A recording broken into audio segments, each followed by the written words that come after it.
함께 기도하심으로 6월 4일 매일 주신 기도회를 시작하겠습니다. 사랑과 진리의 하나님 아버지, 오늘도 새로운 귀한 이 하루를 은혜 가운데 시작하게 하시고 주님의 자녀들을 주님 앞으로 부르사 예배하며 이 하루를 시작하게 하심을 감사드립니다. 어지럽고 혼란스러운 시대 가운데서도 언제나 주님의 말씀을 따라 살아가게 하시고 흔들리는 세상 속에서도 주님의 뜻을 분별하며 주님과 동행하며 살아가는 은혜를 누리게 하여 주시옵소서. 언제나 주의 나라와 의를 먼저 구하며 그 뜻을 따라 살아가는 주님의 백성으로 우리의 삶을 살아내기를 간절히 원합니다. 하나님 아버지, 이번 대통령 선거가 잘 치러졌습니다. 이 결과가 많은 국민들에게 희망과 위로가 되게 하시고 서로의 견해와 입장이 다를지라도 국민 모두가 그 결과를 겸허히 받아들이며 이제는 분열과 갈등을 멈추고 통합과 화합의 길로 나아가게 하여 주시옵소서. 특별히 기도하오니 부정선거를 주장하며 국민을 혼란케 하는 허망한 말들과 사실을 왜곡하며 거짓으로 사람들을 속이는 일들이 뿌리 뽑히게 하시고 욕망과 사리사욕에 눈이 먼 지도자들과 정치인들로 인해 무너진 정의가 다시 회복되게 하여 주시옵소서. 또한 간절히 기도하오니 정치 권력과 결탁하여 거짓을 옹호하고 복음이 아니라 자신의 탐욕과 이념을 전하는 거짓 목회자들과 교회, 교단들의 위선이 하나님의 공의 앞에 낱낱이 드러나고 철저히 무너지게 하여 주시옵소서. 주의 이름으로 불리우는 공동체들이 진리에서 떠나지 않게 하시고 교회가 이 시대의 양심이 되게 하시며 정결한 신부로 거듭나게 하여 주시옵소서. 새롭게 선출된 대통령에게 정직과 정의의 영을 부어주시고 자신의 이익이나 정치적 유불리가 아니라 국민을 향한 사랑과 책임 그리고 하나님의 공의 앞에 두려움으로 설 줄 아는 지도자가 되게 하여 주시옵소서. 불의와 타협하지 않고 거짓과 손잡지 않으며 가난하고 연약한 이들의 눈물을 닦아주는 참된 지도자가 되게 하여 주시옵소서. 우리 민족이 더는 분열과 혐오로 고통당하지 않게 하시고 하나님의 뜻을 따라 정의와 공의가 강물처럼 흐르는 나라 되게 하여 주시옵소서. 교회가 먼저 이 땅 가운데 예배를 회복하고 진리와 사랑으로 세상을 비추는 거룩한 공동체가 되게 하여 주시옵소서. 오늘도 말씀 앞에서는 우리의 심령을 밝히 비추시고 우리를 부르신 삶의 자리에 예배자로 살아가게 하여 주시옵소서. 하나님만이 우리의 기업이심을 믿고 고백하며 오직 주님의 뜻만 따르는 하루가 되기를 소망합니다. 감사드리며 우리의 주인 되신 예수 그리스도의 이름으로 기도드립니다. 아멘. 오늘 우리가 함께 나눌 하나님의 말씀은 역대상 6장 54절로 81절까지의 말씀입니다. 오늘도 묵상집 본문이 좀 길기 때문에 그 중에 역대상 6장 54절로 81절까지의 말씀 함께 봉독하도록 하겠습니다. 그들의 거주한 곳은 사방 지게안에 있으니 그들의 마을은 아래와 같으니라. 아론 자손 곧 그핫 종족이 먼저 제비 뽑았으므로 그들에게 유다 땅의 헤브론과 그 사방 초원을 주었고 그러나 그 성의 밭과 마을은 여분네의 아들 갈렙에게 주었으며 아론 자손에게 도피성을 주었으니 헤브론과 림나와 그 초원과 얏딜과 에스드모아와 그 초원과 힐렌과 그 초원과 드빌과 그 초원과 아산과 그 초원과 베세메스와 그 초원이며 또 베냐민 지파 중에서는 게바와 그 초원과 알레멧과 그 초원과 아나돗과 그 초원을 주었으니 그들의 종족이 얻은 성이 모두 10세지었더라. 그앗 자손의 남은 자에게는 절반 지파 즉 므낫세 반 지파 종족 중에서 제비 뽑아 10성읍을 주었고 게르손 자손에게는 그들의 종족대로 이사갈 지파와 아셀 지파와 납달리 지파와 바산에 있는 므낫세 지파 중에서 13성읍을 주었고 무라리 자손에게는 그 종족대로 르우벤 지파와 갓 지파와 스불론 지파 중에서 제비 뽑아 12성읍을 주었더라. 이스라엘 자손이 이 모든 성읍과 그 목초지를 레위 자손에게 주되 유다 자손의 지파와 시므온 자손의 지파와 베냐민 자손의 지파 중에서 이 위에 기록한 여러 성읍을 제비 뽑아 주었더라. 그앗 자손의 몇 종족은 에브라임 지파 중에서 성읍을 얻어 영토를 삼았으며 또 그들에게 도피성을 주었으니 에브라임 산중 세겜과 그 초원과 게셀과 그 초원과 용무암과 그 초원과 베토론과 그 초원과 아얄론과 그 초원과 가드림몬과 그 초원이며 또 그핫 자손의 남은 종족에게는 므낫세 반지파 중에서 아넬과 그 초원과 빌르암과 그 초원을 주었더라. 게르손 자손에게는 므낫세 반지파 중에서 바산의 골란과 그 초원과 아스타롯과 그 초원을 주고 또 이사갈 지파 중에서 게데스와 그 초원과 다브랏과 그 초원과 라목과 그 초원과 아넴과 그 초원을 주고 아셀 지파 중에서 마살과 그 초원과 압돈과 그 초원과 후곡과 그 초원과 르홉과 그 초원을 주고 납달리 지파 중에서 갈릴리의 게데스와 그 초원과 함몬과 그 초원과 기랴다임과 그 초원을 주니라.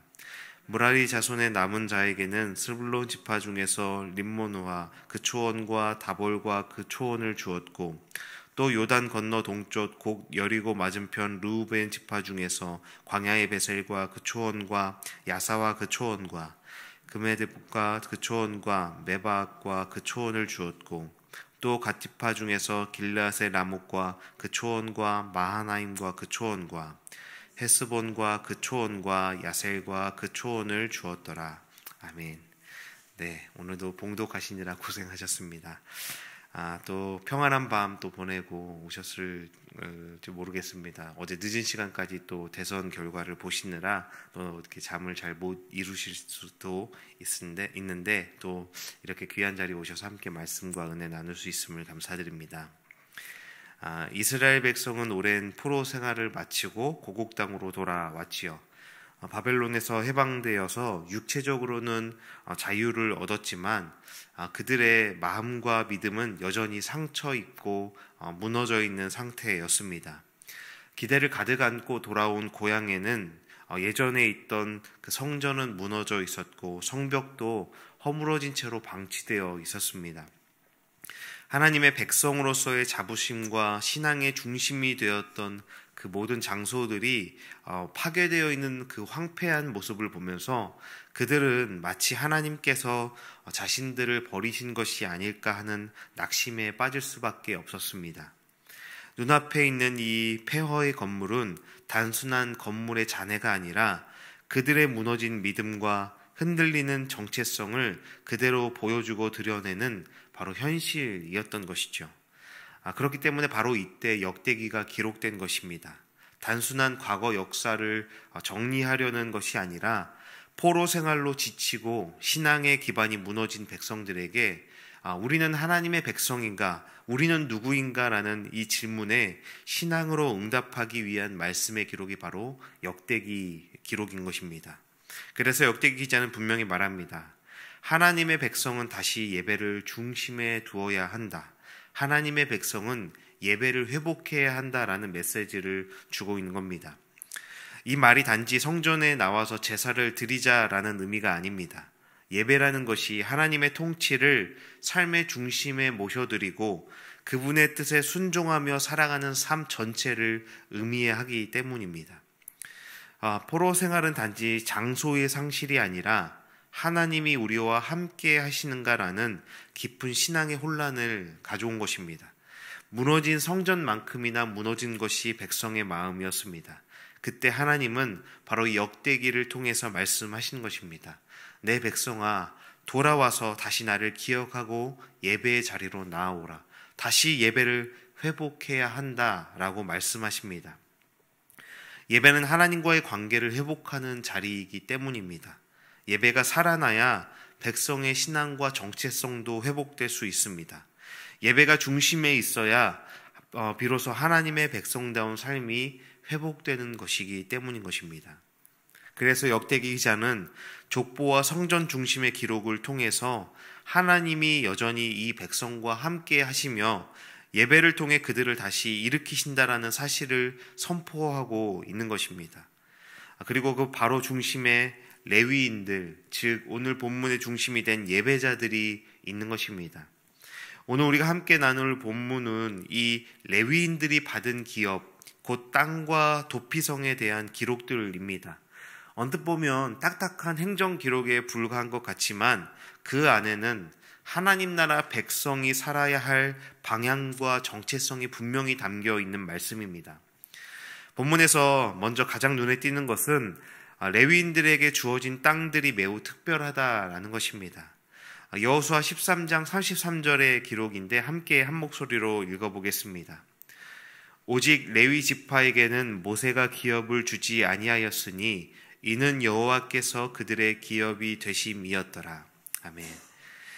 이스라엘의 다른 지파들은 각각 그 지파별로 땅을 분배받았습니다. 그런데 레위 지파만은 땅을 분배받지 않았죠. 대신 하나님께서 이렇게 말씀하셨어요. 내가 너희의 기업이 될 것이다.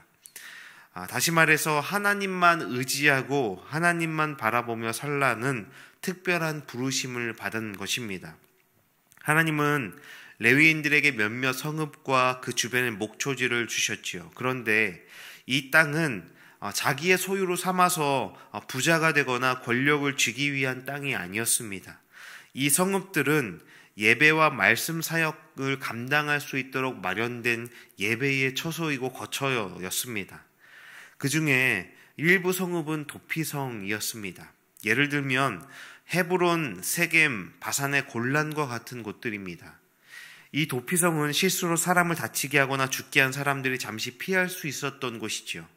억울한 일을 당한 자, 아직 심판이 결정되지 않은 자들이 보복과 그 분노로부터 보호받을 수 있도록 마련된 도시가 바로 도피성이었습니다.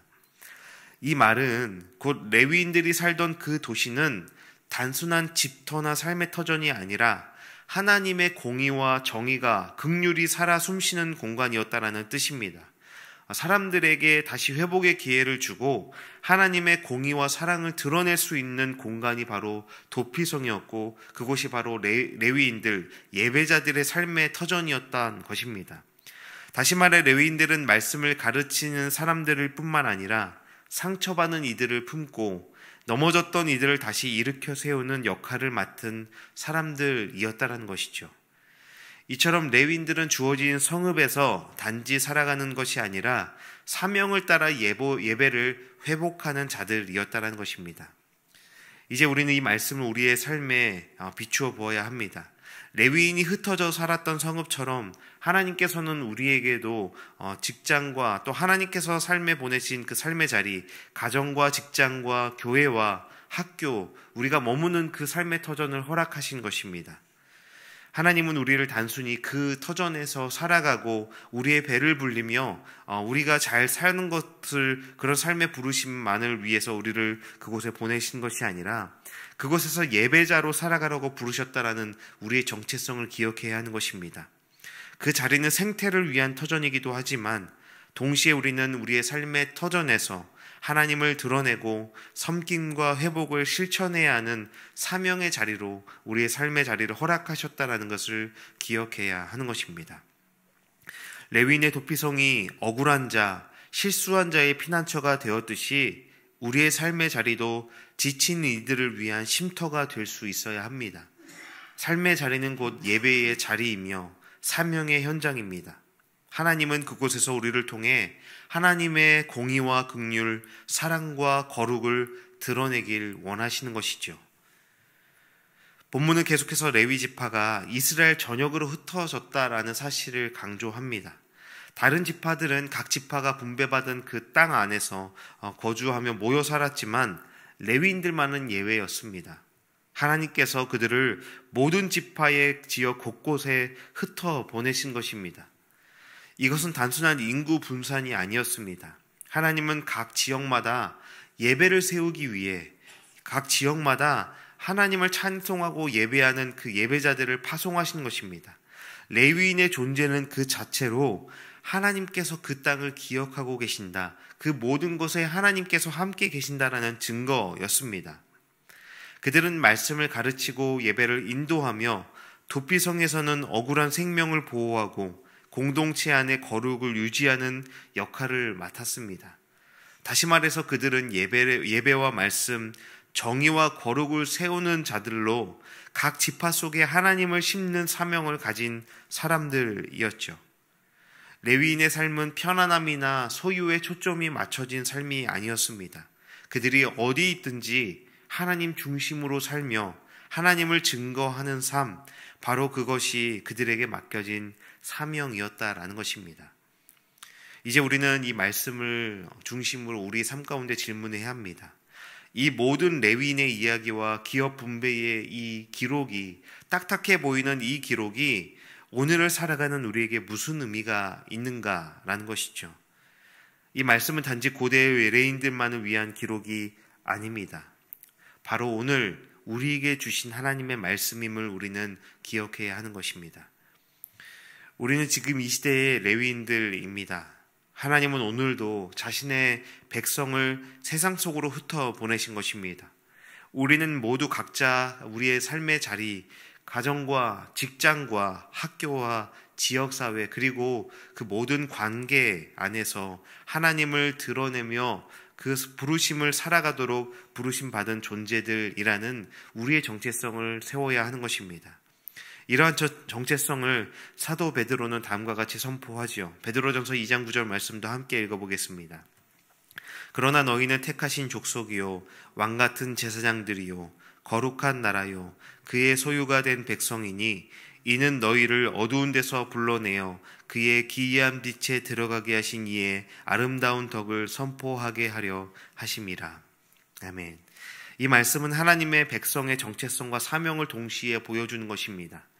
우리는 단순히 구원받은 사람들 뿐만이 아니라 우리는 하나님의 기이한 빛으로 불러내심을 받은 사람들이라는 것입니다. 그리고 동시에 그 빛을 따라 살아가며 그분의 덕을 세상 가운데 드러내도록 파송된 예배자들이며 곧 제사장인 것입니다. 예배자란 일주일에 한 번 예배당에 앉아있는 사람이 아닙니다. 우리의 삶의 그 전체가 하나님을 향한 예배가 되어야 합니다. 가정과 학교와 회사와 사람들과의 관계 속에서 우리의 말과 행동과 선택 하나하나에 하나님을 드러내는 것이 바로 우리의 부르심이고 우리의 정체성이어야 하는 것이죠. 크리스토퍼 라이트는 하나님의 선교라는 책에서 이렇게 말합니다.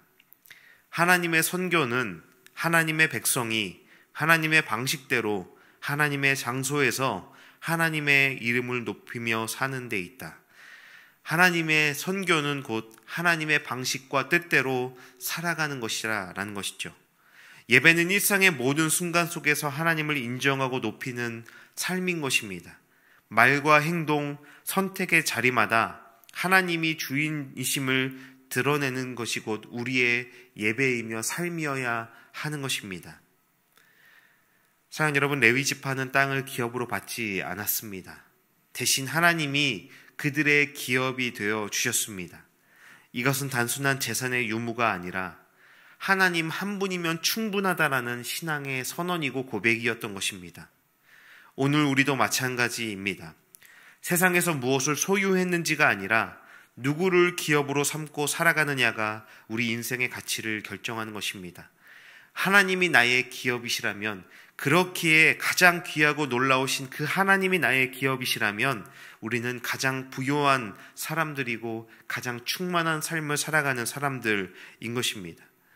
하나님은 지금도 우리를 이 땅의 예배가 무너진 자리로 부르시고 보내셨습니다. 레위인을 각 성읍마다 흩으셨듯 우리도 각자의 삶의 자리에 파송된 예배자로 살아가야 합니다. 우리가 있는 그 자리가 바로 하나님이 회복하길 원하시는 예배의 현장이라는 것을 우리가 기억해야 하는 것이죠. 때로는 세상의 가치관과 부딪히고 외롭고 어렵게 느껴질 수 있지만 하나님이 나의 기업 되신다는 사실은 무너지지 않는 확신과 힘이 될 것입니다. 그리고 그 부르심은 단지 나 하나의 구원으로 끝나는 것이 아니라 하나님 나라를 세워가는 선교적 삶으로 확장되는 것입니다. 사랑하는 여러분, 하나님께서 여러분을 보내신 그 자리에서 세상과 구별된 방식으로 살아가기를 또 결단하며 믿음으로 기도할 수 있는 이 자리가 되기를 원합니다. 그렇게 하나님의 이름을 높이고 그분의 나라를 이 땅에 드러내는 참된 예배자로 살아가시기를 주님의 이름으로 축복합니다. 함께 기도하시겠습니다. 나의 영원하신 기업 생명보다 귀하다. 나의 갈 길 다가도록 나와 동행하여 주시옵소서. 우리가 주께로 가오니 우리의 모든 갈 길 다가도록 동행하여 주시옵소서. 하나님 아버지, 오늘도 말씀을 통해 우리를 예배자로 부르신 주님의 음성을 듣습니다. 우리가 어디에 있든지 누구와 있든지 주님과 동행하는 예배자의 정체성을 지키며 살아가게 하여 주시옵소서. 오직 하나님이 우리의 기업이심을 고백하며 세상 속에 흩어진 제사장으로 살아가게 하여 주시옵소서. 피곤한 자리, 외로운 자리일지라도 그곳이 예배의 자리요 사명의 자리임을 기억하게 하시며 우리의 걸음이 주님을 높이고 삶 전체가 주님의 선교에 동참하는 삶이 되기를 원합니다. 우리의 삶을 귀하게 받으시며 우리의 기업되어 주셔서 무너지고 황폐한 삶의 자리 가운데서도 하나님을 예배하는 자들로 그렇게 우리의 정체성을 드러내며 살아가는 주의 자녀들 되게 하여 주시옵소서. 감사드리며 우리의 소망 되신 예수님의 이름으로 기도드립니다. 아멘. 함께 기도하시겠습니다.